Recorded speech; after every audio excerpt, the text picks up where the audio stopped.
সংস্কারের দাবিতে 2024 সালে শিক্ষার্থীদের আন্দোলনের 20 জুলাই সকালটা ছিল অন্যরকম। দেখা মাত্রই আন্দোলনকারীদের উপর গুলির নির্দেশনা ছিল হাসিনা সরকারের। এটা অবশ্যই কারফিউ এবং এখানে শুট এট সাইটও আছে।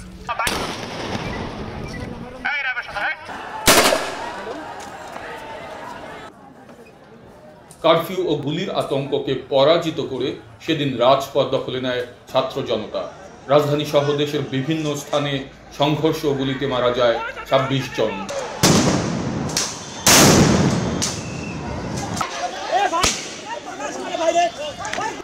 সরকারের গুলি ও দমনপীড়নে স্ফুলিঙ্গর মতো ছড়িয়ে পড়ে আন্দোলন। রাজধানীর বেশিরভাগ এলাকার দখল নেয় আন্দোলনকারীরা। ঢাকার প্রবেশপথকে অবরুদ্ধ করে ফেলে ছাত্র জনতা।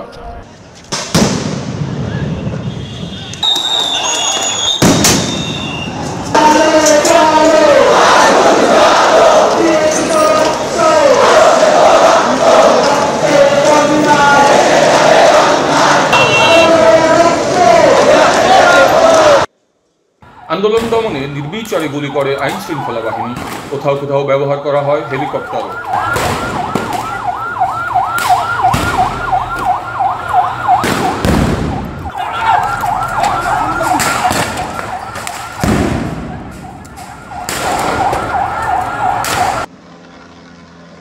আন্দোলনের মুখে ছাত্রদের সাথে সমঝোতার আগ্রহ দেখায় শেখ হাসিনা সরকার, কিন্তু বৈঠকে শিক্ষার্থীদের দেয়া 8 দফা আরও চাপে ফেলে আওয়ামী লীগ সরকারকে।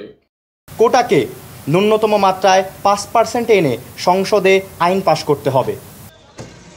কারফিউ চলমান রাখার পাশাপাশি আন্দোলন নিয়ন্ত্রণে রাজনৈতিক দলের নেতা ও আন্দোলনকারীদের আটক করে সরকার।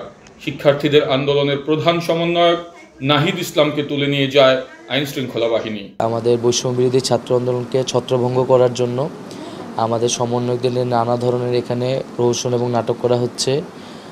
এখানে আমাকে গুম করা হয়েছিল। দিনভর সংঘর্ষ, আন্দোলন চলমান রাখার ঘোষণা এবং 21 জুলাই কোটা নিয়ে সর্বোচ্চ আদালতের নির্দেশনার অপেক্ষা নিয়ে শেষ হয় 2024 সালের গণঅভ্যুত্থানের 20 July. Oliur Rahman Khan, BRS Times digital.